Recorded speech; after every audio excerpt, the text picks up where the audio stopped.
Joshua Smith here, and welcome to the GSD Mode Podcast. Now get shit done and smash that subscribe button now. All right, what is up, my peeps? Joshua Smith here at GSD Mode Studios, and dude, we got a special and different, unique style of podcast that we're doing today. Actually, doing a collaboration with two of my good friends, Grimes and Eli Schmidt, who are also podcast hosts of Day One Dollar Zero. And what we decided to do, man, is we wanted to, this isn't the standard podcast interview style that I normally do. This is going to be a lot more of a collaboration, but Will and Eli, again, good friends of mine. These guys are on fire, creating massive success in their real estate business up in Denver, Colorado. But at a deeper level, these are guys that align with my core values, if you will, meaning, look, we want to go out there and win in business, but we also want to win in life. We have, all three of us have our families and kids, and we're all serious about our health and so forth. And we wanted to come on today and, again, just collaborate and share our best practices and the things that we do that allow us to go out there and create success in our business. And specifically, the topic that we're covering today is how to go from being a great goal setter to a great goal achiever. Look, a lot of people are great goal setters, and setting goals is extremely important. You got to be able to set your goals. I mean, that's important. You got to have a goal, right? But most people, the statistic, and if you fact check me here, I might be a little off with this, but I believe last time I read the stat was like 97% of people that set New Year's resolution goals of abandoned those goals within 3 weeks. Right. And I know Will and Eli and I are all gym rats, right? It's like New Year's resolution. I always say I want to be a gym owner between January and March, right? The gym gets flooded and then people they die off, man.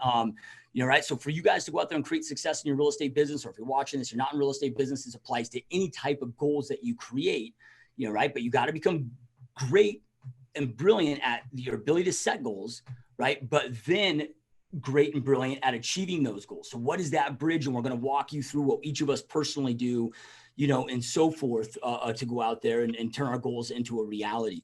So with that being said, man, let's just kick it off, guys. I'll let you guys kick it off. I don't know which one of you wants to go first, but let's start off with goal setting, right? Getting clarity. So, at least as of the time of us creating this and this release, the thing that I love about, doing these podcasts and so forth that live out on the internet, these will live out there forever. But the one thing I want to say with that, you guys, is all this shit, dude, like this is shit that worked 100 years ago and work 100 years from now, right? Like this is going to be relevant, which I know is one of Will's favorite words, at any given time. So just because, you might be watching this 2 years down the road, don't think that, this doesn't apply to you. Let's jump on into, how do you guys set and identify goals? I mean, it's December, I don't even know the damn date today, December 10th, maybe, that we're recording this, getting ready to lead into 2021. So what do each of you personally do to set those 2021 goals or those following year goals? Yeah, it's great, man. So in contrary to popular belief, sometimes Eli and I have separate goals individually as far as like our personal life, and we don't work out together as much as we do in business, and we're always together and and we're a great team, man. I don't ever see this guy in the gym. I don't want to see this guy in the gym. That's kind of my time. But I was kind of like drawn to what you were saying as far as like people being great goal setters, but not great goal achievers. I'm still trying to wrap my head around that, because I'm just like, man, how can you be a great goal setter if you don't achieve any of them?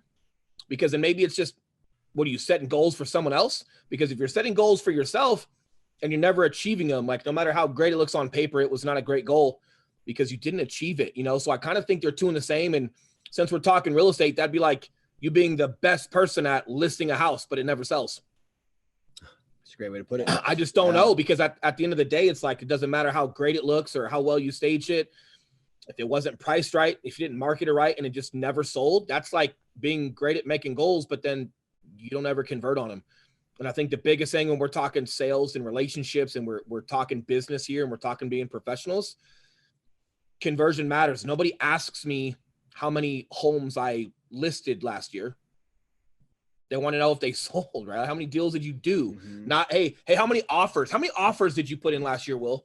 Yeah. Fuck, man. You know, like they want to know, like, hey, how many deals got done? They don't care if there were 17 offers and it was so competitive and I get an honorable mention at the table because we were in the top 3. No one cares. It was all conversion. And I really feel like that's got to correlate to your goals, right? Like we're either converting them or not converting them. A lot of people are going to start this. And Josh, I'm sure you've heard a lot of this stuff, man. People start with their why, you know, like, hey, why are you, you know, what's your why in life? Or like, what are you trying to go out and achieve and why? Like, I don't know. It's not that I don't believe in it. I just think that sometimes finding your breaking point is a little bit more realistic and it hurts. It hurts way more, right? So if we're talking about the gym or, hey, I want to lose weight, right? Or just, you know, it's either I want to lose a ton of weight or it's the person that loses the same 40 pounds every year. I think we all have that friend, right? They're always 275 or 300 pounds. And you're like, hey, dude, you've done the cleanse and you've done the diet 9 times. And I saw you lose the weight. You're losing the same weight every year. And it's interesting. And I just wonder, like, hey, like, are you tired of being fat? No disrespect to anyone out there, right? I'm using this for an example, but hey, are you sick and tired of being fat? Are you sick and tired of not fitting into clothes? Are you sick and tired of being out of breath, going upstairs to play with your kids, so you choose not to go play with your kids and you stay downstairs? Are you sick and tired of not taking your shirt off at the pool? Are you sick and tired of not going on vacation because you don't want to go to the beach or an airplane's uncomfortable? And these are literally real stories that Eli and I have had in the fitness world. Those are real examples from folks that we've helped when they came in and they were just finally tired, man. They were tired. They were over it. And it was like, Will, whatever I got to do to not be this, man, I'll do it. And believe it or not, man, like, cool. Then let's figure that out. And then we help them with their goals. And first and foremost, goals have to be achievable and they got to be able to be broken down, right? So one guy we had to lose 100 pounds. I did not talk to him about losing 100 pounds. I talked to him about losing 5 pounds 20 times, right? And also understanding that the first 5 pounds you lose out of that 100 pounds is going to be different than the last 5 pounds you lose, because the way your body is responding to fitness and the way your body is adapting to a lot of different things that you're doing, and it's getting used to the cardio that you're doing, it's getting used to the workout. When you first start that weight loss, believe it or not, a lot of that weight is rapid at first. A lot of your change is easier than you thought. And being consistent, it's going to be that last half. It's going to be the last 50 pounds, not the first 50. That's actually harder. However, for the last 50 pounds you got to go, you're more prepared. So you have to understand, like, when you have these goals, it's so important to break them down and have these incremental goals in between to achieve, because understanding like who you're going to be as you get closer to that big goal is going to be different than who you are when you're starting, you know? So I think a lot of it, man, is just finding breaking points. People don't change until it's too painful not to. So are you sick and tired of being sick and tired? Are you not in the top 20% in real estate? Are you losing offers? Are you having clients choose not to work with you? Are you not as busy as you like? And there's some things in there and you've got to figure out how to wrap a goal around it. But you've either got to be really in tune with your why, Josh, or you got to be at a breaking point where you're willing to do whatever it takes to get better, you know. And then if you've never set goals like this, I think getting with a guy like Josh or someone that understands how to take that bigger goal, if I want to do 30 deals a year, whatever you're going to throw on paper to look good, but then break down incrementally what it's going to take to achieve that on a day in and day out, it's going to be super important. Mm-hmm. Josh, Yeah, and so, I think real quick, I'll just add on to that if that's cool. He mentioned that point about connecting with someone like you, man. I think that's so critical, because one of the things that I noticed, especially being a personal trainer for a long time, man, is people don't know what they don't know. Meaning when they set this arbitrary goal, like lose 30 pounds in 2 months or do 40 deals in their first year of real estate because they heard of somebody else that did that, just not understanding what actually goes behind that. And man, like that's just such a huge failure right out of the gate, because a lot of times you'll get a month into something and you quickly realize you're not going to hit that target. And then that just takes all the wind out of your sails. And I remember on your course when I went through, because I know you do that reverse engineering with your goal setting, and you dial it down to how many conversations you need to have per day to hit your goal. I remember that first year, I think my first year in real estate, I went to your course, and I remember setting my goal for myself and then dialing that down into how many conversations I need to have. And at that point in my adult life, man, I had enough self-awareness to know what makes Eli tick and what Eli's willing to do and not do. And when I got down to the number of conversations I was going to have per day, instantly I was like, that's not going to happen. Like, I'm not going to do that. And that actually made me adjust my goals to set something based on not what I wanted to do year long, but what I knew I was willing and capable of doing every single day. And that's where a lot of people mess up, man, because again, a weight loss thing, when you actually break down actually caloric surplus, how many calories in a pound, how many calories do I need to burn in excess of what I'm eating every single day? So at the end of the week, I burned those 1 or 2 pounds. You may look at that and you're like, shit, that literally is impossible, right? Like, no matter how much cardio I do, no matter how much, like, and I know me, I'm going from sitting on a couch or chest chair 12 hours a day.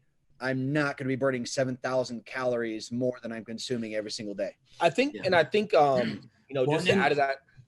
Let me just, and I'll let you take right back over here. You know, because we're going to go into and much deeper into the things that you guys, because what you guys are saying is really important, you know, right? You got to set the goal, and then you got to create the plan for the goal. And you got to break that down on a yearly basis and know what those steps need to be incrementally and so forth, you know. But I want to just kind of really stay more laser focused, at least until we transition to the second segment on that, you know, because the way that I see it, you know, and this is just what works well for me and my own personal philosophy, but you know, I look at it, there's 3 parts to goal setting. You know, right? Setting the goal, creating the plan, you know, right? Which the plan is, you know, there's a lot that goes in that, which we'll talk about. And then from there, identifying, you know, the supporting systems and, you know, people, whatever that you need to make, creating the environment, whatever that you need to make that a reality, right? Setting yourself up to win. But a lot of people have a challenge with getting clarity, you know, on what those goals are. And, you know, Will, you talked about a breaking point. Mm-hmm. And I always say that, dude, like the easiest, at least for me in my experience, man, the easiest time for me to get motivated and work my ass off was when I was broke, you know, right? When I ran, like, sick and tired of being broke, and that was a breaking point, and that motivated me and set goals to go out there and make money.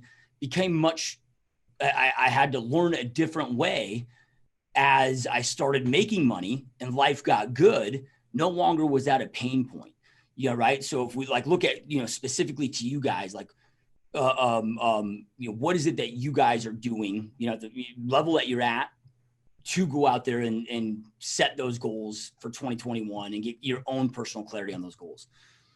Yeah, it's a great point, right? It's a great question. And you know, for me, man, I might be a little unique because of my background and, you know, the experiences I had in the Marine Corps, the experiences I had with government work, the experience I had as a cop.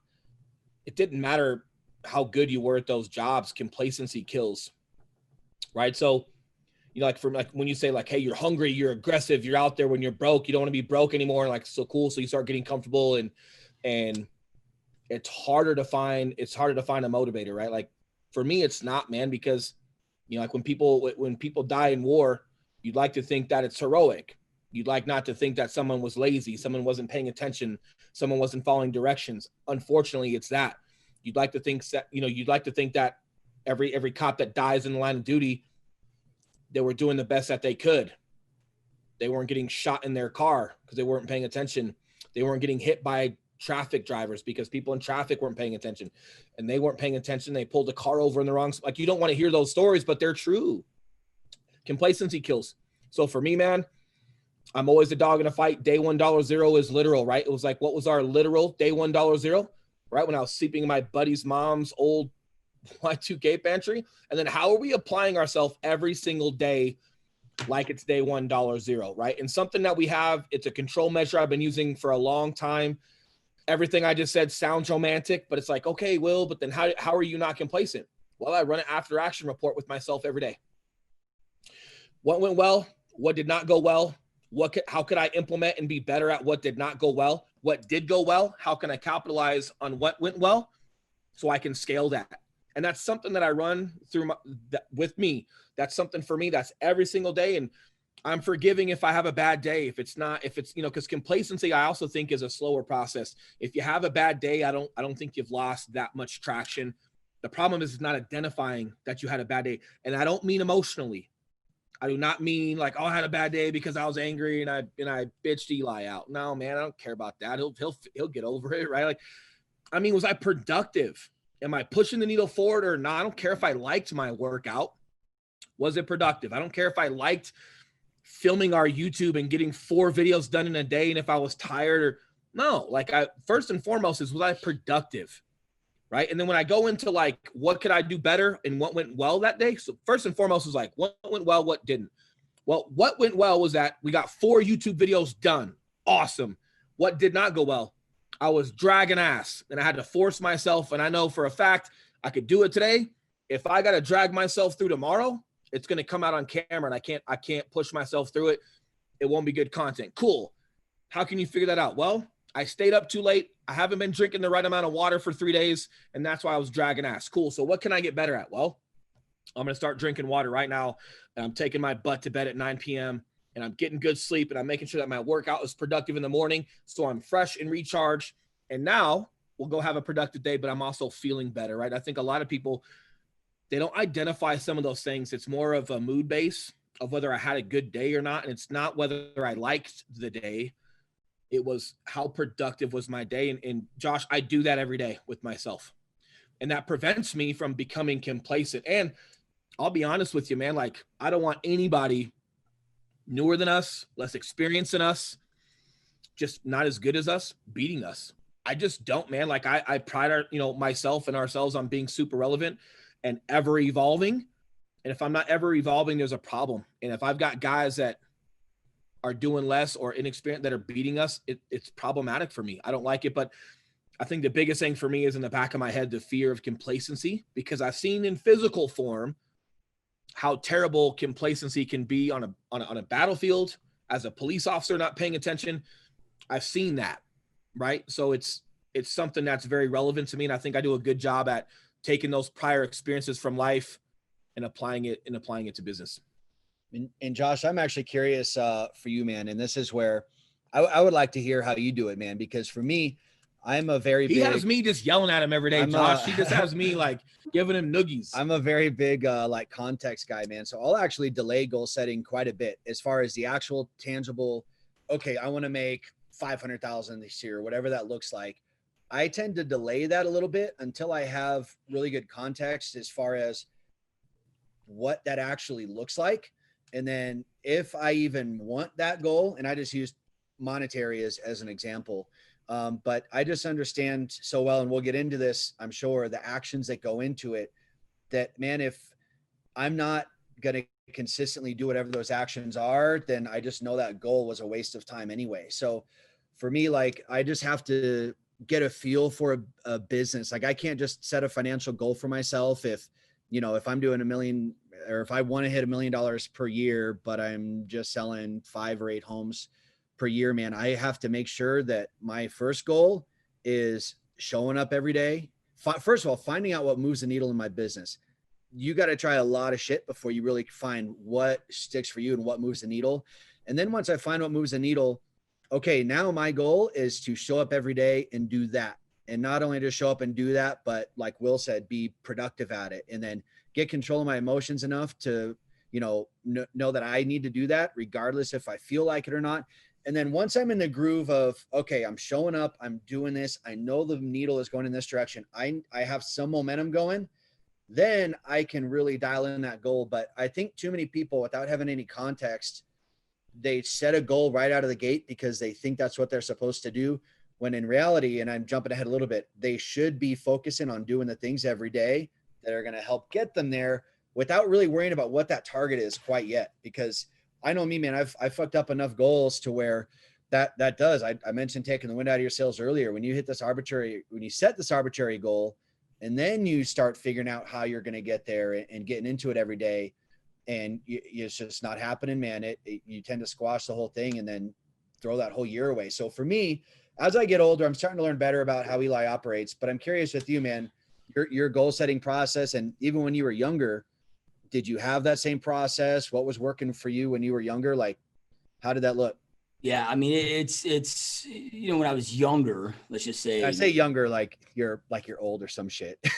Yeah. Well, I was just, when you said younger, I'm all thinking of like fucking junior high and whatever. Yeah. And those goals were more, I was into wrestling, I was into skateboarding and at that time skiing, and I have goals, for whatever that looked like. And and that I wanted to accomplish in those those sports. But it's over the years, man, it's morphed so much. And it's nothing like it is now. I mean, I would have, hey, I want to win districts, or want to, hey, I want to be able to, land this, varial kick flip, right. But it wasn't, now today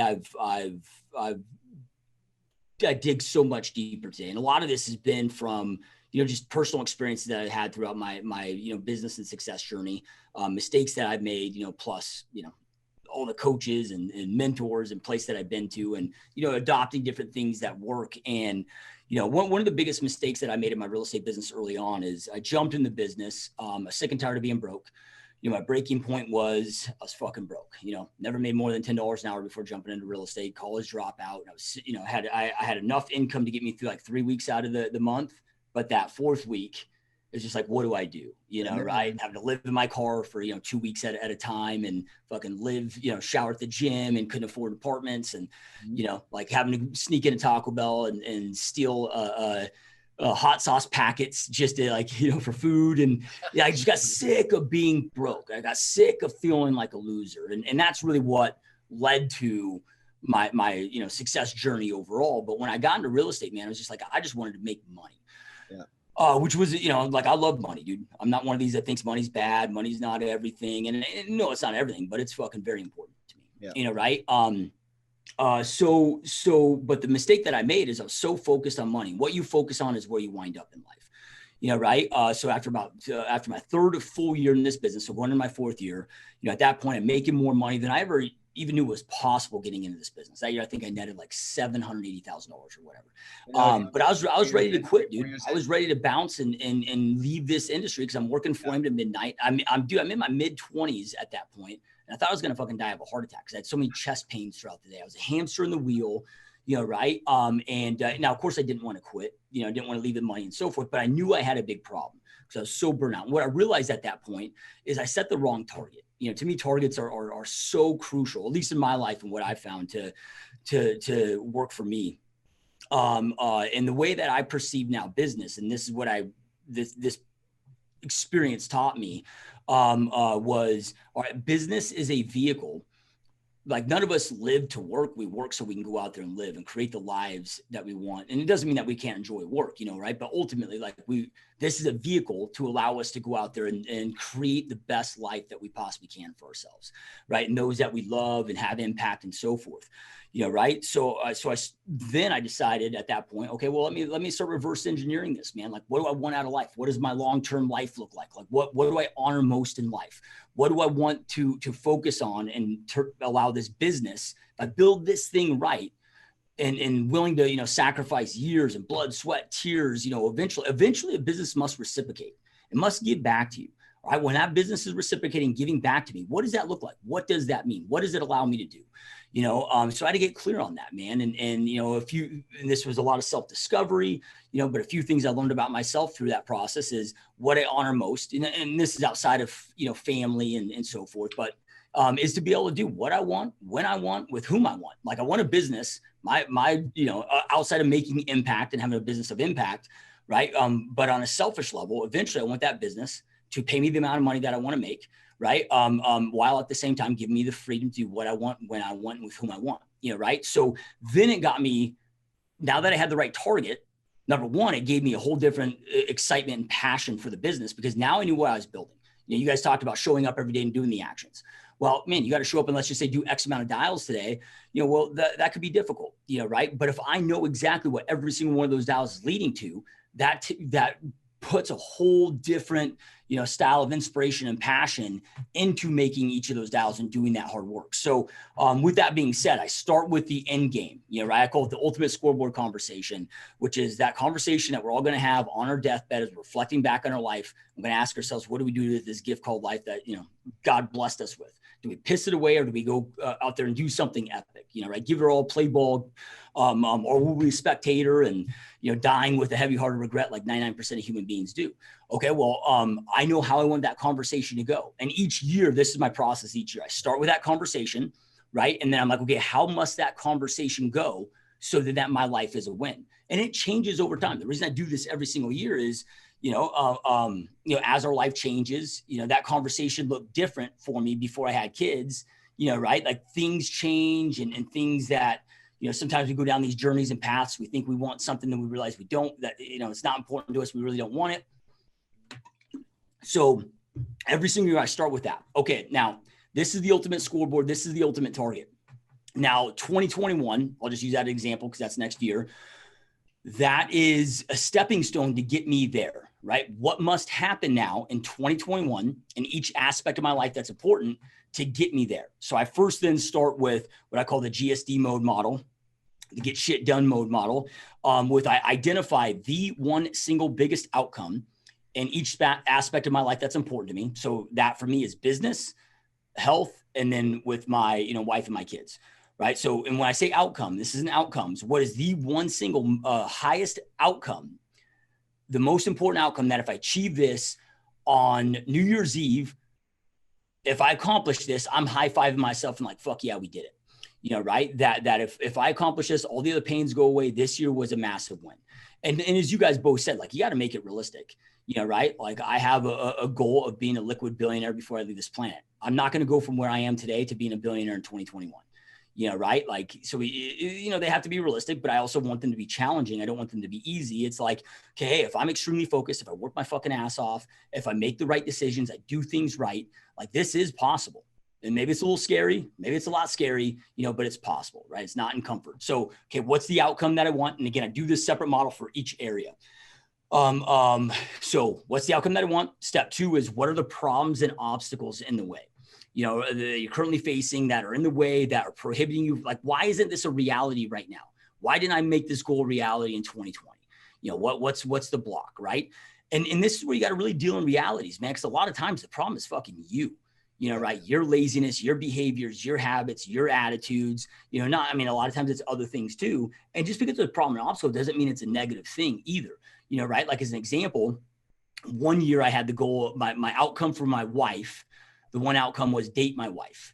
Got to the point where we were just like business partners. I'm operating these businesses. She's at home with the kids. I get home. It's how's your day? How's your day? Okay, cool. We eat dinner. I go to bed. I'm exhausted. It's like, okay, did you do your shit? I did my shit. Like we kind of lost that, that romance, right. And all that element of it. And I'm like, dude, like I want to date my wife. What does that mean? Right. It was like, okay, hey, just because we've been together for over half our lives, been together since we were 16, we've been married 12, like it doesn't mean that this needs to get mundane and boring. Like I want each of us to have that same excitement and that same, everything as when we were dating, okay, well then what needs to happen, right? Okay. Well, let's just say we're doing a weekly date night. Well, we got 3 kids. Okay. An obstacle and a problem is we got 3 kids, right? But then we can figure out a solution for that, get a babysitter and look what that looks like. So a problem and obstacle isn't always a negative thing, but once I get very clear on the problems and obstacles, right, then I go into step 3 and it's okay. What are the must do action steps to make this a goal reality? Right. So that's kind of I don't want to say a vague thing. It's extreme clarity on that.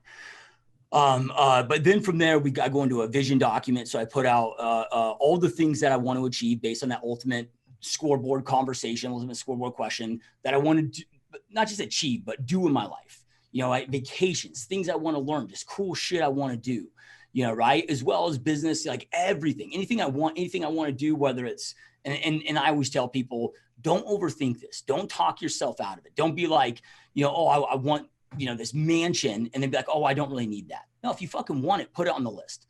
Right. If it's something that would make you, allow you to live a epic life, just put it on the list. Don't even think about it. It's something that just calls to you. It calls to your heart for whatever reason, even if it's an ego thing, even if it's, whatever, like some of the shit I want is stupid, right? Like it doesn't make sense, right? It's like, all right, man, like when I go to the pool, I want to be able to take my shirt off and be in the best shape of everybody out there and have everybody like, what the fuck? That's a total ego play, but it makes me feel good about myself. I'm not going to think deep about it and go on a spiritual journey and, right? Like it just is what it is. Sometimes you want what you want, you like what you like, right? So I'm going to list all that stuff out. Then from there, I'm going to identify up to 8 of those things that I know, again, if I'm focused, I work my ass off, I can make a reality. I can turn into a reality in the next 12 months.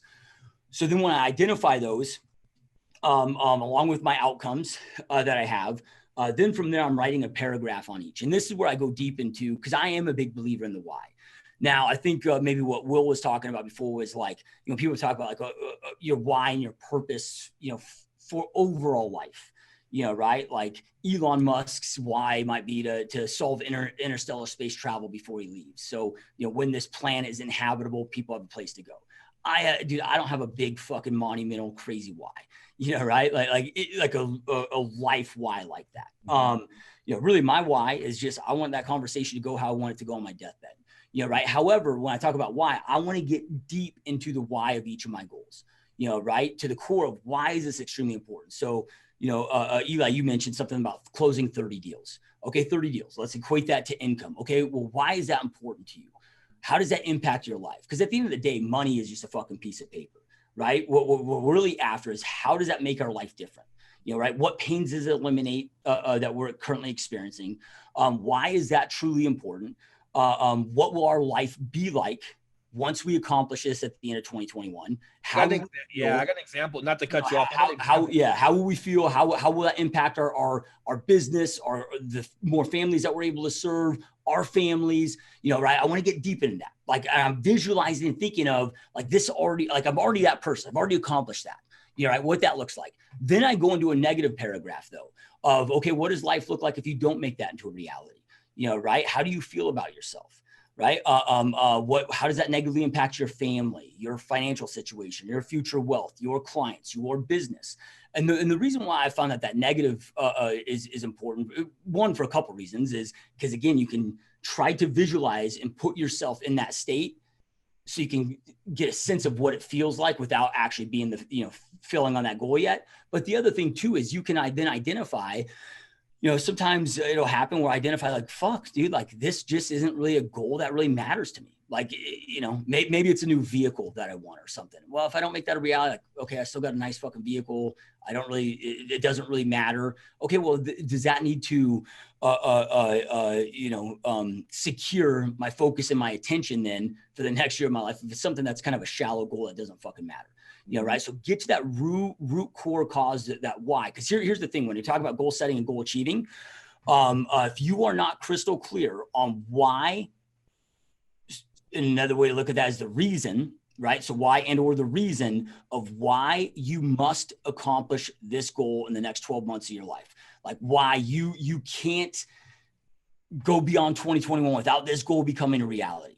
Right? Like getting so clear of why that is so important to you. If you're not clear on that, in most cases, most people, 99.9% of the time, will then succumb to all the reasons of why not to do the fucking work necessary to go out there and make that goal reality. Right? So like the reason that you want it, it has to be larger than the suck that you got to go through, to make that a reality. Right. So, I want to get clear on all of those things. And I'll spend like this year, dude, I spent 4 weeks just on the clarity process. I took a whole month of October on setting and then also getting clarity to make sure that these were important to me, not just important to me, getting to that root cause of why, right. And my peak performance coach that I work with that coaches me, and I have her walk me through these processes during these times as well. But she's peeling back the onion 7 times, right? Well, the 30 homes allows me to make 150 grand a year. Well, why is that important to you? Right? Well, it allows me to, get my kids, my kids are in public school in an area that public schools aren't that great. It allows me to put them in the private school that we've always, that we wanted to go to. Well, why is that important to you? Well, I'll give them better opportunities. And okay, well, why is that important to you? Right. And then maybe at the core, you find out and realize that they grew up, their family wasn't in a position to provide them the education that they need to give them the right advantages to go out there and succeed in life. And, they felt like they started this life at a disadvantage, and they committed at that time, that they 100% would make sure that they put their kids in, gave their kids a better kickstart and a jump start than they had. Because then from there, and I do this with my agents, because when I'm having a conversation with my agents, it's never hey, how you doing on making that 250 grand this year? Say, hey, how are you doing on getting your kids in that private school? Well, I'm falling a little short. Well, hey, we all fall short at times, and I get it. And I understand it. And it's hard work to make this a reality, but there's going to be two pains that you're going to experience: either the pain of doing the work or the pain of not getting your kids in that school.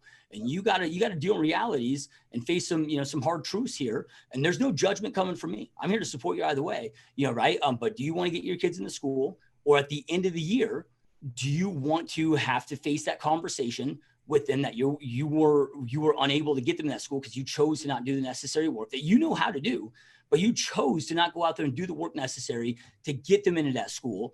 And then even at a deeper level, you then have to have the pain of feeling as a potential failure as a parent, right? So you're going to experience pain either way. Like Eli, you talked about, hey, when I saw those amount of calls, I got to do that day. And I was like, no, right? Well, could have been, well, I don't know if you adjusted your goal strategy, but it's like, dude, like, yep. If that pain, as Will talked about that pain point, if that's deep enough, to the core root reason of why this must become a reality.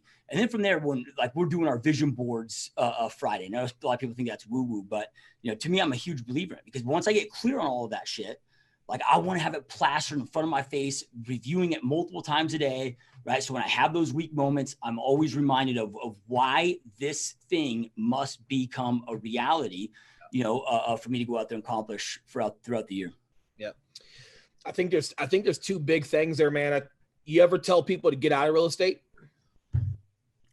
Not in maybe those exact same words, right? But I am very kind of getting at is like when someone's like for those people that have, so I want to break down an example of the 30 homes a year, or my first goal was 12 homes a year. I ended up doing 34. The reason why the goal was 12 is because 12 was the top 20% of real estate. Here in Colorado, at least. Yeah. Pretty sure. I think it stretches across nationwide. But so my first goal, my first 5 minutes in real estate, I wanted 12 deals in a year, right? And the why wasn't the money. The why was, hey, 12 deals a year means I'm in the top 20%. If I can get to the top 20% of this industry within the first year, I got a fighting chance I can make it work, that I might be talented enough to do it in the first place. And I don't think that gets talked about enough of, are you talented enough? Do you have the intuition? Do you have the communication skills? Do you have the understandability of contracts and processes, and being able to manage a listing and a buy at the same time, or manage a listing and understand what coincides with that? How, like your football IQ, like how well do football players understand intuition on the field? Not just do you memorize the playbook, how well do you execute it on the field? There's a talent there, right? And there's going to be some people that are really talented in real estate and communication and execution. And there's going to be people that can follow a process and make 500 calls a day and do everything you tell them, but they're not doing it. So when their goal is money, hey, I want to get my kid into this school, that's not a real estate goal. You could be in real estate and that could be your vehicle, and real estate has the potential to bring you that type of income, but it's also understanding that, like, well, is that my goal right away? Or should I have a real estate specific goal that lets me know whether I'm freaking good at it or not in the first place? And I think it's important, because we know a lot of people that they will check the box every single day with what they're doing, but they just don't have what it takes to be where they think that they want to be in real estate. And, and if you're not thinking of yourself as an entrepreneur in real estate, I strongly disagree with you. If you think your managing broker is going to build something I strongly disagree with you. So when we're breaking down goals, when we talk about the number, why? Well, I want to do 30 homes because I need to make this much, and I need to make this much money to put my kids here. Well, you can make money doing a lot of different things. You might be a way better drop shipper than you are realtor. Mm-hmm. So you got to have something specific to real estate in addition to your income goal that says, hey, am I achieving here? Is there something here within my first year, my first 2 years, whatever that looks like for you? Is there something that's a key indicator that says I've got a fighting chance to be successful in this industry or not? Yeah. Well, that pivots us to the next part, right? It's, because I look at getting the crystal clarity of the goals, and most people just don't spend enough time with this. More people spend more time designing their fucking Christmas list than they ever do their life plan. Yep. Right. So, okay. Like, you got your goals, right? And that, like, okay, if somebody gives me an income goal or whatever that may be, that's very easy to then go out there and equate into what that looks like for a real estate goal. Right. But then from there, then you got to create the plan, right. And part of your plan is the skill sets required, right. That you need to go out there and make those goals a reality. So, then from there, like, what is your guys' process that you go through? Like, okay, now we've created these goals. We're clear on goals, what we must accomplish in 2021. Right. Now let's go into that planning. Right. So and I don't know if you guys have a year plan or if you're just doing a month plan, day plan. I know you talked about your, you know, kind of daily reflection time. But what does your planning process then look like? You know, right. So then you have that roadmap. It's like, okay, fuck, like, hey, I might want to go to, I don't know, wherever's a fun place to go vacation, but I also got to have the fucking, you know, roadmap to get my ass there. Yeah. Man. I think it's, man, just like that planning and process is huge, right? And I think you and Eli kind of hit on it because we keep talking about calls. You're just not going to get me to make a cold call. And that's okay, right? Some people it's going to be good for, some people it's not. I'm not saying it doesn't work. It's just not me. And that's okay. As long as I've got a plan of like, hey, I'm definitely not going to do that, right? Like if I hate broccoli, but I've got to have a certain amount of greens in my diet to achieve whatever I want to achieve, but I know I'm not going to choke down broccoli. Okay. But then I need to find another green, dense, nutrient dense vegetable to eat in lieu of, right? So if you're not a cold caller, if you're not a lead guy, cool. And that's fine if you're going to eliminate something. If you're brand new, it's really hard to eliminate because you just never know. But if you just know you're not going to do something, that's fine if it stays off the table. But then what are you going to do? And then figuring out what what you're going to be willing to do with yourself. You've got to have several different avenues. Eli and I do a lot of social media stuff, but then we also built our YouTube page, and we've also got some things that we do with follow-up in our sphere of influence. And I think when you're going over your plan for your process, you've got to figure out like, hey, what avenues do I have that can make me successful at that? You might add some throughout the year. We did not plan for YouTube until COVID happened. That obviously didn't happen on January 1, right? But we were constantly evolving with making sure we were relevant. And when obstacles fell our way, we were fundamentally sound to adapt to that and then just make sure that we've got a good plan and we put it to use. So this isn't just a January 1 thing. I think it's an ever evolving thing. And just as much as you put something on the table, you've also got to be willing to take something off the table if it doesn't convert. So if we're doing our social media game plan and hey, cool, here's the specifics with that. And we've got our YouTube and hey, all right, we're going to amp it up. We're going to do 2 a week and we're doing this and this and this. Hey, great. There's your execution. What are we doing with past clients? In our sphere of influence? Hey, bam, bam, bam. Hey, here's what we're doing. Cool. And then maybe we have one more than that, but you've got to assess whether it's creating conversion or not. Right. And if something's not working, but but other things are, then you should probably, gravitate to those and triple down on those. But we like having several different avenues of success as far as like this overall goal.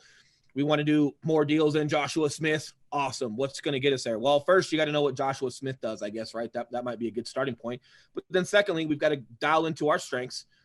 What 4 paths that we have that can climb that mountain. Mm-hmm. And then once we've got that, obviously I'm getting too far ahead here, but throughout the year in real time, you've got to assess like, hey, are these fun? Because a lot of people love social media, Josh. They have a great time with it, or they love like happy hours, mm-hmm. right? Oh, we're doing this happy hour. And oh yeah, I'm eating my coffee for client. I got agents, man, that I know personally that do more coffees. And I didn't even know they made this much coffee. And I'm looking at the 2 deals that they've done. Yep. And it's like, hey, you love mingling, but there's no conversion to it. And you're staying inside of some comfort zone. That's not good for you. And again, B2B, right? We're talking to realtors on this podcast or lender, whoever's listening to this podcast, entrepreneurs, one road to success. I think you need more. I think you should probably game plan further and figure out what your strengths are and then how you can spread that out just to figure out and have some intel on what's going to work for you. And talking specifics to that, man, over here on our studio. So a little earlier this year for 2021, we put together an income goal for Will and I collectively. It's on a couple big pieces of paper up on the wall. So it's literally there all the time. So here's something a little different. So for us, we have an income goal and then reverse engineering. Okay, what does that look like in terms of deals? Looking at that in terms of deals, we're like, man, we don't even want to do that many deals per year. What's another income generating revenue stream that we could add to that? Okay, that looks like this. And then, okay, what again is reasonable and obtainable? We have enough context as to Will and Eli right now to know what's kind of obtainable for us, but that's definitely a push. And then that got us closer. And then, okay, what's one more? So exactly what Will said. So we've got our income goal and then the 3 revenue streams that are going to get us there. Mm-hmm. And then within each of those revenue streams, we have action goals. So for us, man, I don't necessarily put an end date. And even though I know all goals should have an end date, I didn't put it on the financial goal. We put an end date of the end of 2021 to have those income streams built up, established, and generating income Once we have those in place, now we can probably the following year put a goal, an end date on that income goal, and we can start scaling those. But for us, we have that North Star of the income, but then boiling that down into 3 revenue streams. Okay, now we know what we need to be doing the rest of 2020 and 2021 to be able to hit that. Yeah, man, it's everything you learn in the interim. And maybe I'm going too far, Josh. So if I am, tell me to shut up. But I think just the day in and day out, if you got a goal of making $1 million a year, and cool, that means I've got to either do this many deals or this many deals plus sell this many online courses, or this many deals plus this many online courses plus this many clients coach. Cool, and that's great. Figuring out inside of each one of those lanes, like what you're doing on a day in and day out to push the needle on all of those is super important, because I think, like that number of $1 million a year, like where are you pulling that from? How do you know it's achievable? How do you know it's not achievable? I don't think you do. I think my after action report every day, man, of what I'm doing, what I'm not doing, what's working, what's not working. And that at the end of my year, I can go, hey, I busted my ass. I did everything within the ability I had at that time, with the knowledge I had at that time, to do the best that I could. And I ended up making $800,000 that year. Cool. You didn't hit your million, but where did you pull that million from in the first place? So and then, hey, cool. Now that I have a context, because I knew what it took to make 800, how can I gain that gap on that next 200, right? How can I change my year for the following year and not only make $1 million, but maybe because I've learned how to do 8, hey, what can I do to double that? Hey, what can I do to increase that by 25%? But it's so hard to just tackle that goal that's so big blind, So for me, man, I hope I'm not, like going against anything anyone is saying, but I'm so adamant on everything you got to be doing day in and day out that not only gets you to that goal, but if you don't quite hit it, is that a failure? Man, I don't know, because I don't know if it was even realistic to hit in the first place. I don't think I don't think you understand quite yet. Like, yeah, I want to make $1 million, unless you've had some level of income success. Josh, you might have an income goal right now. You have a lot more context on how you've made income prior. That's going to get you to that next step, right? So I just think it's super important to just make sure that what you're doing day in and day out, and how you're documenting that, how you're reviewing it, how you're improving in real time every single day. So at the end of that year, you can go, hey, man, I left it all on the table and I made $700K. Great job. How can I close the gap this year on that 300 to actually make that a reality? Yeah. Yeah, it's true, man. 100% true. I'm glad that you brought that up. I mean, it's important if the goal is important to you, right, to not abandon the goal. I mean, I have 100% had years where I've fallen short, let's just say on a financial goal for the business, but I stuck with it. And then the next year I ended up absolutely murdering the goal and exceeding the goal, right. But I didn't abandon the goal. I didn't get discouraged, right. I mean, one thing in on our success journeys, especially in business, man, you're going to fail exponentially more than you succeed, right. But I don't look at it as failure unless you quit, man. I look at it as a science experiment. It's like I'm the control. All this other shit that I'm testing out, or all the variables, I'm just learning out. Some things I learn of what works well. A lot of shit I learn out what doesn't work well. Other people, perceive what doesn't work well as failures, right? Again, to me, it's just a science experiment, man, right? And just sticking with it. Yeah. And I agree with what you guys are saying. And here's the cool thing. I mean, we all have, different processes. That's why I wanted to, do this collaboration together, because it's not that, mine's better than yours or yours is better than mine. It's about identifying what works for each of us individually. I think sometimes, like, us as human beings get put in this kind of box of do this. Well, we are such complex, fucking unique, this insane complex species. And, each of us is, wired differently, plus our different life experiences and so forth, right? Like, there's not one thing that's going to work amazing for everybody, right? And it's identifying that, that flow that works good for you. And to what you guys said, man, it's like, okay, once I identify what those things are and why I want them and what's, what those goals are, those outcomes are, and I've had many years where, my outcome goal wasn't money. It's like, okay, the money's good. I just want to figure out how to do this in 60 hours a week instead of fucking 80, so I can spend more time with my family, right. And that might just adjust that strategy and so forth, but then from there, again, getting very clear on the definition of what winning looks like, throughout that year. And this is kind of a silly goal, but this is a real goal of mine for 2020. Like, I'm unflexible as hell, right? So I'm like, all right, dude, like, I want to be flexible. Like that's one of my health goals. Like I want to gain flexibility and become flexible. I'm like, well, how do I define that? Like what's winning?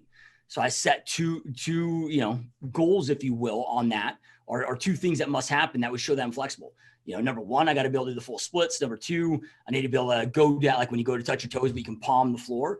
I'm like, I can do those. Like I can barely touch my knees right now, right? So then it's like, okay, hey, well, that shows me that I'm winning, that I achieved that goal, right? Now let me create a daily plan and a routine, right, where I'm working that every single day and measuring that and seeing, right, so I get better at it each and every day. So, as I'm going this, let's just, I'll stick with business here, but let's just say it's close X amount of deals. Now, for me or an experienced agent that tracks their numbers, tracks their data, which is extremely important. If you don't know the data inside your business, like you are deemed to go out there and struggle and I don't want to say fail and drop out of business, but you are going to fucking struggle. You are not going to go out there and create big success, right? You got to know your data numbers. So, because I'm, tracking my data, it allows your business to be predictable. Like I know exactly, okay, how many leads per what lead source. I know, okay, if I need to dump a lead source, scale up a lead source, I know what my cost per lead is. I know what my cost per acquisition is. I then know not just how many leads equate to a closing, right? We're taking it more in depth, how many leads, right? Then when we look at, Will talked about cold calls, we're not talking about dials. I'm the same way. I don't cold call. I don't door knock, right? I believe I like people coming to me, right? So when I'm talking about dials, those are follow-ups, right? I do only inbound sources where people are raising their hand coming to me. But that still takes follow-up. When people come in and their leads, man, they're like, we got to follow up with them and so forth. So I know exactly how many reach outs, so dials, conversations, appointments set, appointment conductions, clients, turned out that my last year's closing goal, right? So then now I know exactly what to scale it up to, right? So if I want to grow my business 30%, I just got to scale each of those things up 30%, right? But you guys got to deal in realities. Maybe you're like, is an example, my ISA last year, we did, and it's a small ISA department. It's only 2 agents and 1 ISA. We did 60 deals in that department. He did 47,000 dials, right? To make that a reality. Well, maybe we want to do 100, right? Well, when we start doing realities on that, okay, does he have the capacity to make those amount of dials? And if not, do we either need to tweak our strategy or do we need to bring in another ISA? Right? So you got to deal in realities on those things because none of us, like there's only so many times in the day and, you got to be, you got to be careful of burnout, plus you got to manage your clients and so forth, right? But I'm going to go over with an overall yearly plan. So I know, okay, hey, I need to, here's going to be, as you guys talked about, here's my lead sources, right? Here's exactly how many leads I need to generate. Here's exactly how much that's going to either cost me or how much time, like I know you guys do a lot of YouTube. All right, well, here's exactly how much time we need to invest, right, into going out there and creating these YouTube channels. Like we do a lot of open houses. That doesn't cost us money, right? But we are able to know, okay, here's how many open houses we must do. Here's how many hours that, each open house takes and so forth. So it's either time or money calculation that we need to do there.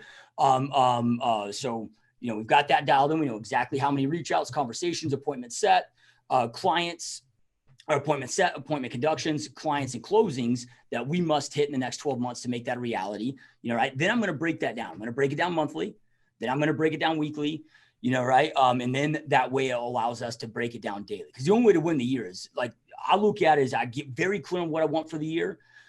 I get a crystal clear strategy, crystal clear plan to go out there and make that a reality. But then from there, dude, my life is in 17-hour blocks. I sleep 7 hours a night. And then I'm not thinking about tomorrow. I'm not thinking about next week. It's like, all I got to do is fucking win the next 17 hours of my life, right? So it's really essential to have that daily plan each and every day, right? But you got to know if you're winning. And the only way if I know if I'm winning is to reverse engineer those numbers, because you can, I don't care how hard you sprint, if you're sprinting east, chasing the sunset, you're never going to see it, right? So you got to make sure that you're working your ass off, working hard, right? But then also working on the right things. So that's why this is really important. And then just like, Will talked about, I do a daily planning and a daily reflection, so I know you called it your AAR, after action review. But I do mine at the end of my business day every single day. The first thing I do is reflect on, okay, well, here was the activities I needed to hit today. Here was the plan I needed to make into reality today.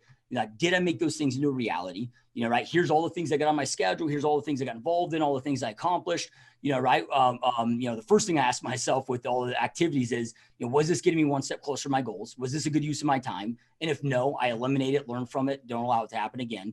Next thing of the things that are in alignment, it's okay. How can I get more effective and efficient at this? And I deal in seconds and pennies. How do I just get a little bit better?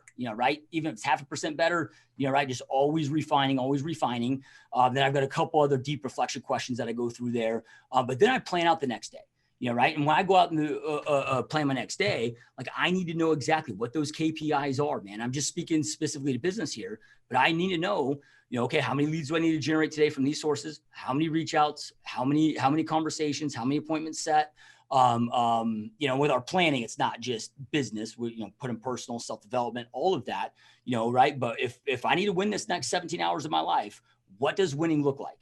From the second I wake up to the second I go to bed, I want to have that concrete, have it committed to paper. Like, you never enter a day without having a plan in place, right? But then from there, the important thing of the reflection and the recalibration is, if you look at an airplane, it spends 90% of its time in the air readjusting the nose to the target because of turbulence. Right? Well, that same shit happens in our lives, right? Like you all of a sudden fucking deal goes to shit, right? And you got to spend 3 hours with putting out fires and so forth. Well, that 3 extra hours that you weren't planning for maybe took away from your follow-up time. Yep. Maybe you get a call, your kid's sick, has strep throat. You got to go pick him up from school. And now you got to go spend the rest of the day at home with your kid, right? And that's what's cool about early when I talked about my GSD mode outcomes. I don't stress about the work because I got an outcome for my kid. That gives me more, they're sick and they're, might be kind of in pain or whatever, right? But that gives me a chance to go spend more one-on-one time with them and try to create a unique experience. And it alleviates the stress because I know I'm going to recalibrate for tomorrow. Because, I'm going to try to win every day, but there are days 100% where I don't win. I fall short, whatever the reason may be. It may be out of our control, or it may have just been that I fucking was lazy and sucked that day. Right? Well, based on that, I know what I did that day. I know what my year-to-date numbers are. I know what needs to happen for the rest of the year. Right? So then I can recalibrate that next day, or spread it out over the next week. Right? But then, it's just like we talked about actually before we hit the record button. Will, you were talking about having the right focus. Right? And you were giving the analogy of the gun, shooting the gun, and so forth. And I brought up the lead and lag measure. And the example I always give there is, okay, maybe you have a goal of losing 30 pounds. Like the scale is the lag measure. That's the goal. That's the outcome. But it's not going to do me any good to jump on that scale every day and only focus on and pay attention to the needle, right? Like, it's going to stay at the same place and I'm going to go fucking out of my mind, right? And I'm not saying to not jump on the scale, right? That's the scoreboard that shows you if you're winning or not. Like, cool, jump on it once a week, right? However, your main focus needs to be what the plan is to make that a reality. I do these daily activities, eat this specific diet, taking this daily caloric intake. And then boom, if you do that, because a calorie is just a weight, right? Again, the path is in the math. So if you do that and you follow that every day and you focus on the right actions, that scale is going to show you exactly what you want it to fucking show you. So as you guys, talked about in the beginning, it's all about then, man, creating that. You got to reverse engineer it. But having and focusing on that daily plan and those daily actions, right? And going out there and executing on those. Just being fundamentally sound, man. Like, I'm glad you brought up some of these circumstances that happen. I think there's 2 big points there is learn how to have a bad moment, not a bad day. Mm-hmm. Yeah. Right. So Eli and I getting a little hissy fit because he's a bully and he's like we fight all the time. He's just like doing something to me or whatever. And he kicks me out of his car or whatever. Right. Like, handle that moment, but don't allow that moment to make now you have a bad day, right? Yeah. Have a bad moment. And then secondly, there's ebb and flow to everything, right? So when we talk about weight loss, right? We're helping somebody lose 100 pounds. Cool. You got to lose 5 pounds 20 times. Realize some days you might lose more than 5 pounds, or excuse me, sometimes you might have a week, you lose more than 5 pounds. Sometimes you might have a week where you lose 1. And it's not necessarily like anything that you're doing wrong.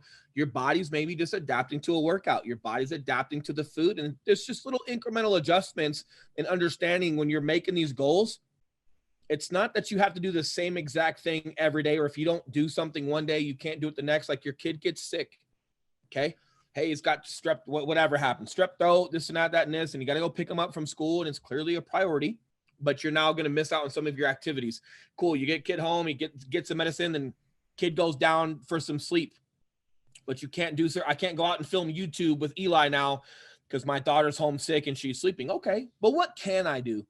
Was there anything else on that task list for the week? Is there anything on a task list for my goals overall period, where maybe I could be doing some social media reach outs? I could be banging out some emails. I'm creating some other content for the following week's video, so we don't have to recon those later. What can I do while I'm at home, right? And it's just that ability to have the right mindset of have a bad moment, have it, okay, get it out, have it, get through that bad closing, whatever that is. Just don't allow that bad closing or that bad whatever to consume your entire day. And if there is something that's limiting you, like a kid being sick or the closing, whatever it may be, now I can't go film YouTube because it's dark, and it gets dark at 4:30 now, and that closing took forever. Okay, what can I do, man? And I think that little switch of that mindset, man, of just like you say, Josh, not giving up on the goal, right? And hey, if it takes me a year and 4 months instead of a year, like that's okay, but I achieved it, and now what's next, right? It's not only about not giving up on the goal on that year-long scale. It's in that moment. It's on that day, not giving up on the goal that, okay, I can't make these calls now, but I can do this, and I'll do this now, and then I can make up those calls here and just improvise, adapt, and overcome. It's the same thing we run into on a battlefield. You got a great plan, and then you get to the battlefield, and it might be completely different. But if you're fundamentally sound, and everyone understands the goal and what we're there to accomplish, we can improvise and adapt and overcome on that battlefield in real time and do something different and put that plan together and still execute. And you come out on top. And I think we've just got to have some of that mentality within us while we're going through this, because not every day is going to work out perfect, right? Especially in real estate, man. One thing that Will and I do that might be tangible and helpful for your listeners, man, and our listeners that they can implement right now. So once we establish kind of our non-negotiables, we'll call them, like the shit that needs to be done every day, every week to keep our business moving forward, all that stuff got time blocked in a calendar with reoccurring appointments, things like that. Now, we still do the majority of all our own deals. So as we know, real estate can be a shit show from day to day. And, so there does have to be a level of flexibility there.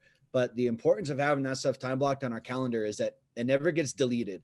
It can get moved as needed, but it never gets deleted. And I would say it's always a priority. So a business lunch, something that isn't going to move the needle, does not take the place of our non-negotiables. However, when a closing needs to take place last minute, when a seller who's out of state needs something done at their house that we physically have to go over and just handle, and we need to make some adjustments, those time blocks will get moved. But it's such a conscious thing that we see, okay, we are moving this non-negotiable.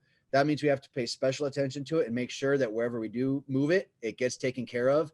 And that's something that just helped us a ton, man, because it's so easy to set goals for yourself. And then 3 months into life, or COVID happens, you forgot that you even set that goal for yourself, unless you have that daily reminder physically in your calendar staring at you every day. So you know what you are doing, or you know what you're not doing. Yeah, love it, dude. And then, I find, at least for me, the third component, we talked about setting goals, talked about creating the plan, from an annual basis all the way broken down, reverse engineering all the way down to a daily basis. But then, the third component that I'm looking at, and I get, this kind of comes to the plan as well. But I do segment and separate it. At least in my, overall goal setting process is, I'm really going deep into, the support that I need to make this goal reality. And when I say support, it's a very vague when I say support, because when I'm looking at support, it's, okay, what are the maybe supporting systems, the supporting tools, right? It might be, and I need to delegate out some tasks. It might need, actual staff support or VA support. But then I even go a little bit deeper into, hey, what kind of support do I need, to make this a reality? Meaning skill sets I need to learn. Do I need a consultant, whatever it may be, like, what do I need to make this a reality? And I'll elaborate on that a little bit more, because I think that this is so important of, I don't believe that you accomplish your goals. I believe that you grow into your goals, right? So when I'm setting my goals, man, when I go into this, again, the support thing, a big question I'm asking myself, and I don't want to say it's the most important part, because I look at each three of these phases like a three-legged stool. You knock out one leg and it collapses. So they're all important, but one of an extremely important component that I don't believe anybody should miss is going deep into the question of who must I become to make these goals a reality? Like, who must I become? So then I've become that person that can make these goals now a reality, right? So what habits do I need to adopt? What habits do I need to break? And so forth. And then also I'm looking big into environment. So support is also my environment, my office environment, the environment at my house, right? Getting buy-in, one of the biggest struggles that I hear from entrepreneurs, extremely driven entrepreneurs, a lot of their biggest challenges, man, is their significant others. And, not just significant others, but, people, those relationships of people that don't understand and aren't, supporting them on this journey, right. And so forth, right. So when you guys look at that, I don't know if that's something that you guys also look into and analyze and what kind of impact it's had on you and if you guys are intentional with it. Yep. 100%. I've got, especially in your environment, out of systems, tools, people in your environment, either with people or just your circumstances. I feel like your environment's the most important one. Like, it doesn't matter the people you got around you, like the lender and how good the lender is, or the systems and tools that you got, because if you're just not in the right mind state, or if you don't have time to compartmentalize and focus, because even during your workday, you're dealing with text messages or phone calls or personal situations, you're not going to execute, right? So if someone's not buying in on your process or wanting to go all in and support what you're doing, I think it's twofold. I think either that family member, that significant other, just doesn't have enough context on what it's going to take to make you successful. And I think allowing that person into your world, right? And maybe speaking with someone, going over some things from someone that's been successful at it, that can maybe speak to your wife or your significant other to kind of educate them on what's going on. I think that's great. But I think you also have to have accountability, as in, if you've been a turd for 6 years and you've started and stopped things 9 different times, and it's not really your significant's fault that, like, he or she doesn't believe in what you're doing, doesn't mean that they can't believe in you in the future for whatever you're about to do. It just means that you've got to take it a little bit more serious and allow them to be a part of that and be involved in that planning process, or sitting down, and you've got to find a way to make sure they have the value to believe in you this time. Or if they don't have a reason not to believe in you, you still have to bring the value to make sure that they're engaged. And something we talk about, like we talked about with our significant others, just involving them with our goals and involving them with what we're trying to achieve. So it can't, like, every time you get home or every time you're leaving work, it can't always be like, oh, I'm busy. Like, they know you're busy. We try to really talk to our significant others about our goals with what we're doing and then how we're accomplishing it, right? So that way,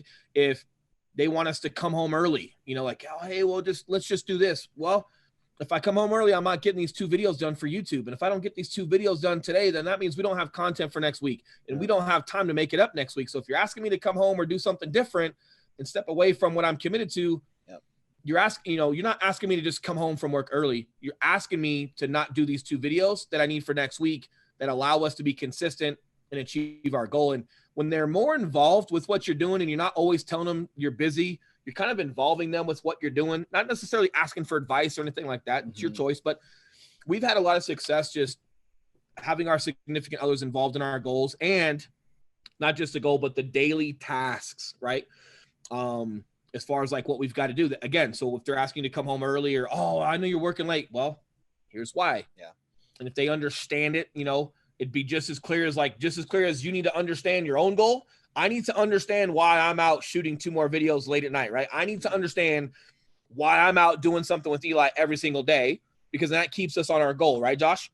Yep. Well, just as much with your significant others, they should probably understand your goal, why it's important to you. They should also understand what you're doing on a daily basis to achieve that goal, because it's going to make that just as clear to them as it needs to be to you in order to achieve it. Not saying that you need permission from them, but building the value there is just as important as building the value with yourself and them understanding. That way they can get on board and support what you're trying to achieve. And I think a lot of significant others, they do want to support.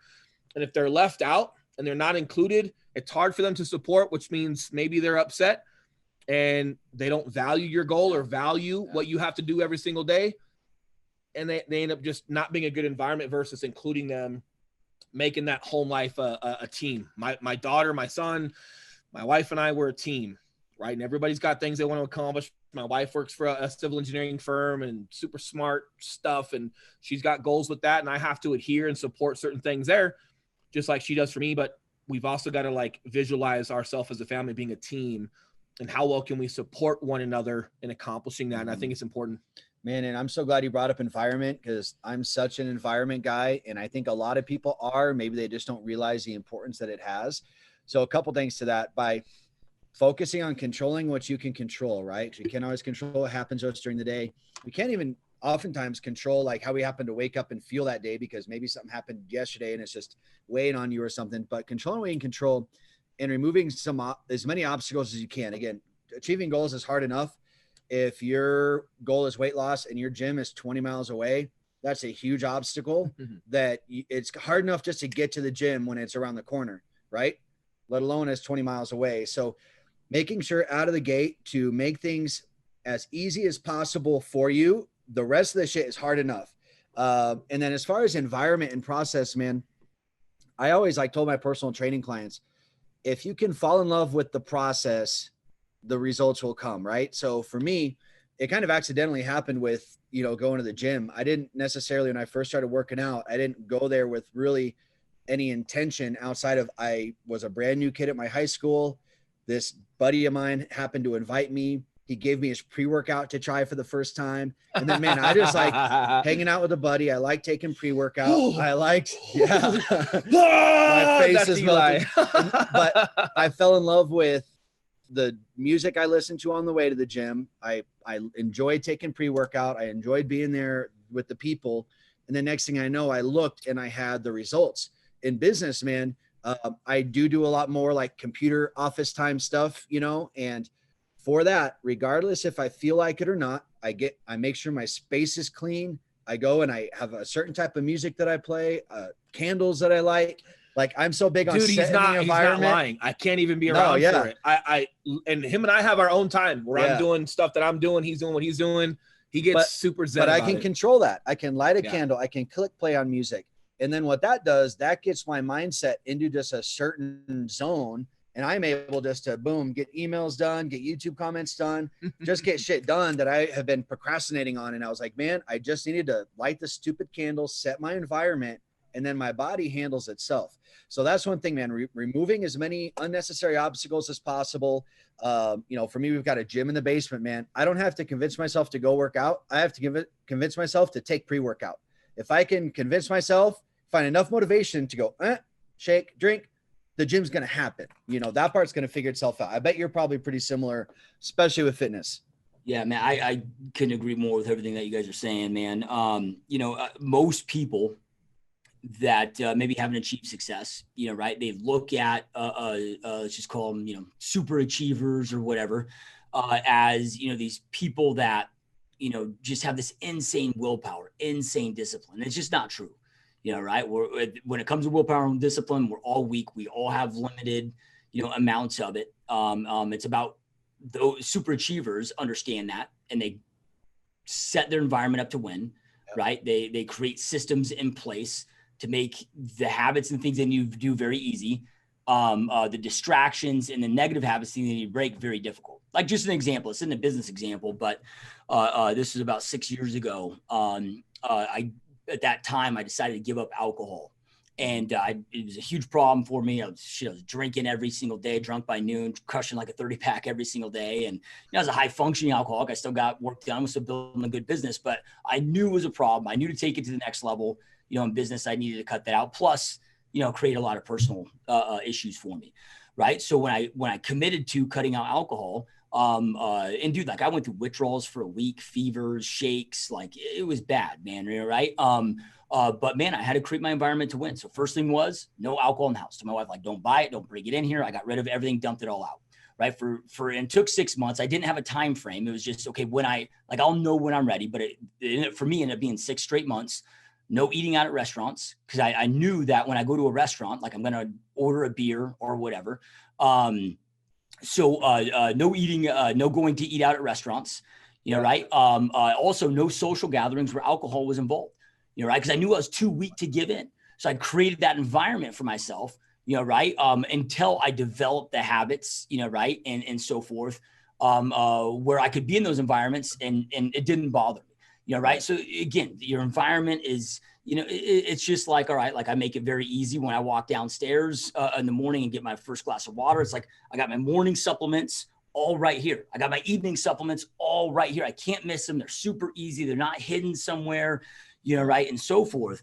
But the other thing I want to speak to environment, you know, you guys talked about family, and again, agree with everything that you guys said, you know, but also outside of immediate family, you know, this is something that, you know, I'm fucking hardcore as shit on is, I got my pen out. I'm ready.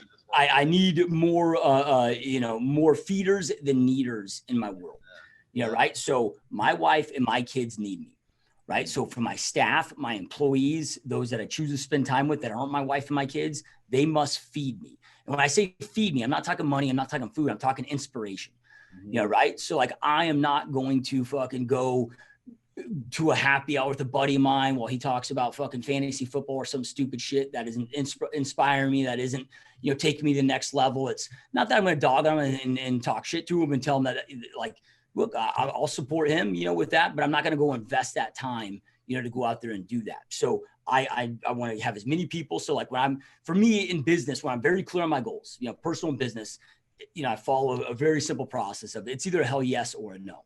Either a hell yes or a hard fucking no, you know, right? So in business, either this is getting me this activity, this thing, this event, whatever it is, getting one step closer to achieving the goals that I need to achieve, you know, right? My personal life, you know, right? It's either like, it's got to be like something that I fucking truly want to do, that excites me, that inspires me and motivates me. Otherwise I don't do it, you know, cause it's too easy.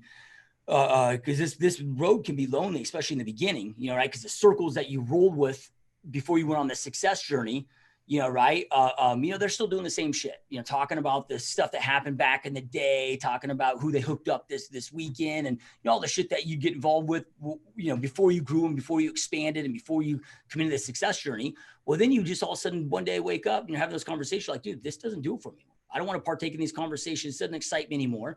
You know, like I want to be over here talking to these people, you know, right? Well, then, you know, the people that you want to be in the room with, the mega super achievers, they're busy as fuck. And I don't want to sound shallow or mean, but you may not be able to contribute to those conversations yet, you know, right? So you don't have a seat at that table yet. And I went through that too. And again, it can be a very lonely journey. And, you know, how I recommend it for people to bridge that gap is that's where, you know, okay, hey man, I can't go hang out with, I'll just use like, I don't know, Elon Musk, you know, right? He ain't going to hang out with me. He ain't going to let me take him to lunch, pick his brain, but I can still learn from him. You know, right? Elon Musk by Ashley Vance, you know, brilliant fucking book. You know, right? I can watch his interviews. I can, you know, you can still be involved in those conversations from afar by listening to podcasts and so forth, you know, right? And then going on your success journey. Eventually you'll get to those tables, you know, right? And it'll make it where it's not quite so lonely. You know, but dude, if you are still hanging out with the same fucking people, you know, right, that are telling you not work so much, not drive so hard, that are, you know, calling you every night when you know you got to go shoot those 2 damn videos, but they're, you know, oh, dude, put that off, man, just come to the bar, you know, right? What those people are actually saying, if they know what your goals are and what's committed to you, is that they don't give 2 fucks about you, your goals, and you expanding and supporting higher for your family.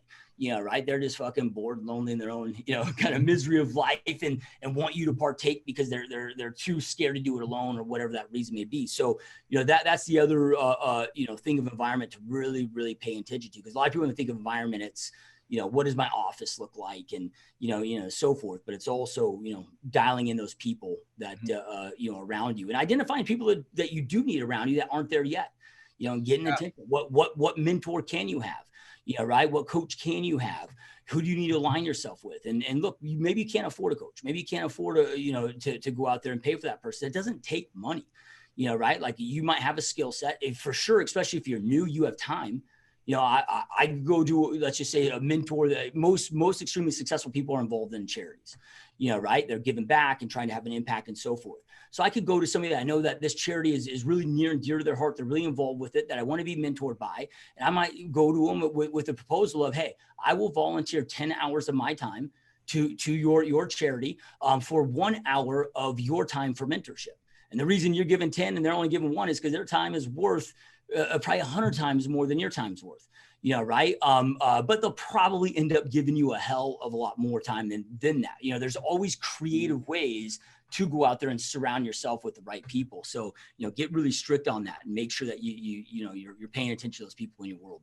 And just taking action, like even when if you're fortunate to have a mentor and they're adequate at what they do, great. They're not there to build your business model. They're not there to babysit you. And I know it's common. I know a lot of places there's accountability. Hey, did you make your calls? Did you do it? And those things you're always going to go through, and that's fine. But you got to be the one that's going out taking action after you get some of the advice. You got to go do trial and error. You got to figure out what's working and what's not working for you. And I love getting jazzed up for goals. I love things that motivate me. I don't know how long we're keeping you, Josh, or if we're already going over your time, but I think one of my biggest keys here is no matter how fun your career, your path is, there's always going to be some things that you just don't want to do, right? Mm-hmm. Like within it, even within real estate, Eli and I have about as much fun as you can, man. Our YouTube it's freaking fun. Him and I enjoy each other a lot. The clients we get from it are super fun, but there's still some things that aren't always fun about it, right? Mm-hmm. But the biggest thing and the number one thing I want to leave people with is just, it's freaking hard, mm-hmm. right? Like accomplishing what you want to, being a top producer in the country, or a certain level of income, or a certain level of success for you, whatever that is, if it's anything substantial, it's really freaking hard. Just put yourself in good company with people that are on that same course, that are out getting after it every single day. So if you do have a couple of friend phone calls here and there, you catch up with someone that can relate to what you're doing, and you can get a little laugh about it, of just how hard it really is. Him and I get a vibe out on that a lot, but just not letting your emotions have majority vote, right? Mm-hmm. There's going to be days you don't want to do something. You don't feel like doing something. You're tired. The last thing you want to look at is putting a contract together, whatever it may be. But the bottom line is, we tend to let our emotion make that decision. I'm tired. I'm not making those 20 Facebook outreaches like, hey, since when did tired matter? Since when did tired have anything to do with the overall goal that you want? Now, if you're consistently tired, because every night at 7 p.m., when you've got a time block for something, you're always tired and you're not being proficient at it in the first place, or it's not sustainable, well, then you got to go in and figure out, hey, should I be in bed by 7 because I'm up so early, and should I move this thing somewhere else? Yeah. Like, you definitely want to pay attention to patterns. If you're always tired, if you're always not feeling like doing something and it's consistent, dive into that. But it's probably not that. And if you're listening to Josh's podcast and you guys are out grinding, it's probably not that. You're probably in the right industry. You're probably kicking ass. And we probably just get emotional sometimes, even a little bit. We just don't feel like doing something. You really got to be careful with that, because that little don't feel like doing something, that one thing adds up over the course of the year. And before you know it, man, like just like in shooting, Josh, we talk about it, man. You're shooting something at 500 yards, 1,000 yards out, man. Even that much over the course of distance or time, you're not even close to that target. And that's almost what's upsetting about goals is, man, it's not so much you did something so drastic to not hit your goal. It's that you did something habitual, right? You did something repeatedly over time that took you way far left on your goal. And you've really got to pay attention to those details. I think a lot of times it is emotion, and we have a tired day, or if we let a bad day instead of just having a bad moment. It's these little incremental adjustments that you got to pay attention to, because it's those small habits that you're not paying attention to that actually, again, over the course of time, take you way off of your goal. It's just not going to be something huge that smacks you right in the face of why you didn't do 30 deals this year. It's going to be some behaviors that you made consistent and you didn't pay attention to them. And it takes you way left, man. Mm-hmm. Man, and I would just say, as far as specific to that loneliness thing that you'd mentioned, man, that's a real part of business, dude. He ain't lonely. Look at this fucking guy. Wish I was lonely. Jesus. You think this guy's lonely, Josh? You think he's lonely? Here's the thing, though. Not everyone's going to have an amazing will by their side all the time. He does not mean that. I'm a nightmare. But loneliness, it's a part of this world, man. And I think you need to learn to love that. Just like weights are heavy, man. Like, 100 pounds, dude. Sometimes it feels lighter, sometimes it feels heavier, but loneliness is just a part of being on this path to being a high achiever, to being ultra successful, being what the people who are listening to this podcast, what they're trying to be. Loneliness is just part of it. So you're outside walking or in your car at 2-3 in the morning, looking like a criminal. There's something special doing shit that other people aren't willing to do. And if you can learn to love being lonely, man, like I'm sure your office right there is probably not the most exciting, entertaining place, but there's probably something special about walking into that and feeling that, that loneliness, man, of just, hey, I'm on this path. I have people supporting me, but this is my path to travel. And I'm not always going to have support around me, but I still need to stay on this path regardless. So if you don't learn to kind of love that loneliness a little bit, man, it's going to be a struggle. Well, you're going to find out who you are. Yeah. Bottom line is when you have that time with yourself, it doesn't matter what anybody else thinks. You're there, you're doing your cardio at 2:30 in the morning. Yeah. You got to answer to yourself. Are you doing it or are you not? Are you letting yourself down or not? And you're going to find out a lot about what you stand for. You're going to find out how important your goals are and who you are when you do have that time by yourself. So I would say, if I don't necessarily love it, but I respect it. And I know that I capitalize from it, and I know it's necessary, and we, for those reasons, I do enjoy it. Yep, love it, powerful stuff. All right, guys, I know we got to wrap this bad boy up, but real quick, I know you guys are going to have this on your podcast as well, but just in case somebody's watching this on the GSD Mode podcast, you guys got a great podcast. Where can people go out there and check out you guys' shit and start following you guys? Where's the best place to do all of that at? Yeah, man, I'm on Instagram, Will_Grime. You'll find a lot more about my background there and some things I do outside of real estate. And then Facebook, there's no Facebook, there's no underscore. It's just Will Grimes. And then we've got our podcast, iTunes, Spotify, Google Play, anywhere there's podcasts, we're there. It's called Day $1 We're on set now. You guys can kind of see that. And then, those are probably the best. Yeah. And for me, man, Facebook, Instagram, it's Eli Schmidt here. And then, man, our YouTube channel is Living in Denver, Colorado. There's a few other living in Denver channels. You'll see our faces on there. You can't miss us. Yeah. You'll find us. Yeah. Love it. And, just in case you guys are on Day $1 watching or listening to this, if you want to check out more content that I'm out there putting on a consistent basis, you can either go to gsdmode.com or you on YouTube, just type in either Joshua Smith or GSD Mode. It'll pull up, but we've got about 6 years of consistent content, about 1,400 different episodes from top realtors, entrepreneurs, health and fitness experts, and so forth. A lot of great content, all 100% free. So, definitely go check that out. And you guys, we greatly appreciate you spending this time with us. I know that your guys' time is valuable, but just make sure that you're taking this stuff intentional. Don't just listen to this information and then go jump off to the next thing. Not saying to go dive into your goals right now. You're probably busy. This has been a long podcast, but information without implementation is just the start of delusion. Information only becomes power when you execute on that information that then allows you to create the results and create the power in your life for you to go out there and create the life that you want, know that you deserve. So execution is the key, man. Information alone is just useless, right? So go out there and execute on the information, go out there and plan a massive next year. You guys deserve success, but you got to put in the work. So keep kicking ass. Thanks for watching, you guys, and we'll see you next time. Peace. Appreciate you guys. See ya. See you guys. I hope you enjoyed this GSD Mode podcast episode. Now make sure you get shit done and smash that subscribe button now.